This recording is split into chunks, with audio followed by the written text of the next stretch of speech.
সুনামগঞ্জ একটা নাম যার প্রতিটি কোণে ছড়িয়ে আছে প্রকৃতির অপার সৌন্দর্য। তবে কথা যদি হয় সিলেট বিভাগ নিয়ে তাহলে বলতেই হয় এখানকার প্রতিটি প্রান্ত যেন আলাদা আলাদা ভাইরাল পর্যটক স্পট। আজ জাফলং তো কাল শিমুল বাগান। আর সবচেয়ে চমকপ্রদ বিষয় হলো প্রতিনিয়ত নতুন নতুন জায়গা আবিষ্কার হচ্ছে যেগুলো যেন মানুষের চোখ নয় হৃদয়কে ছুঁয়ে যায়। তেমনি এক গোপন সৌন্দর্য লালঘাট ঝর্ণা। সুনামগঞ্জ জেলায় তাহিরপুর উপজেলায় সীমান্ত ঘেঁষা পাহাড়ি অরণ্য লুকিয়ে আছে এই নিঃশব্দ সৌন্দর্যের জন্য দ্বারা। এখানে আসতে মনে হয় প্রকৃতি যেন আপনাকে জড়িয়ে ধরেছে নিজের কুলে। চারপাশে পাহাড়, নিচে পাথরের পথ আর মাঝখানে ঠান্ডা ঝর্ণা পানির কলকল দ্বারা যার হৃদয়টাকে এক নিমিষে প্রশান্ত করে দেয়। এই জায়গা যেন প্রকৃতির একা এক জীবন্ত ছবি। ঝর্ণার চারপাশে পাখিদের ডাক, বাতাসে মৃদু শব্দ আর সবুজে গেরা পাহাড়ি ছায়া, সব মিলিয়ে মনে হয় স্বপ্নের রাজ্যে চলে এসেছি। শুধু সৌন্দর্যই নয়, এখানকার নিরিবিলি পরিবেশ আপনাকে জীবনের সবচেয়ে সেরা প্রশান্তি এনে দেবে। ভ্রমণ প্রিয় অনেকেই এই ঝর্ণায় এসে বলে এটাই আমার জীবনের সবচেয়ে শান্তির জায়গা। আবার অনেক মানুষ এখানকার প্রাকৃতিক সৌন্দর্য দেখে বলে দুনিয়া স্বর্গ কল্পনা। তবে একটা জিনিস বলে রাখা ভালো, এখানে পৌঁছানো খুব সহজ না। পাহাড়ি রাস্তা, সীমান্ত ঘেঁষা অঞ্চল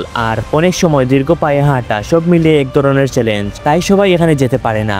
আর যারা যায় তারা বলে এই কষ্টটাই আসলে লালঘাটকে বিশেষ করে তুলে। তবে একটা মজার ব্যাপার হলো এখানে ক্যামেরাম্যান খুঁজে পাওয়া সত্যি অনেক কঠিন। অনেকে শুটিং করতে এসে ক্যামেরাম্যান না পাওয়ায় ফিরে যান। আবার কারো ভাগ্য ভালো হলে হঠাৎ মিলে যায়। তখন হয় জীবনভর মনে রাখার মতো এক ট্রিপ। লালঘাট ঝর্ণা এখন ভ্রমণ পিপাসুদের এক নতুন গন্তব্য, এক নতুন আশ্রয়। এটি শুধু একটা জলপ্রপাত না, এটি একটি অনুভূতি, একটি আবিষ্কার, একটি শান্তির পথ যেখানে গেলে জীবনকে নতুন করে দেখা যায়, যেখানে গেলে মনে হয় আমি সত্যি বেঁচে আছি। লালঘাট ঝর্ণা শুধু একটা জায়গা না, এই জন্য একটা শান্তির নাম। এটা শুধু চোখের আরাম নয়, এটা হৃদয়ের একান্ত অনুভব। এখানে এলে আপনি বুঝবেন প্রকৃতি এখনো কথা বলে, শুধু শোনা জানতে হয়।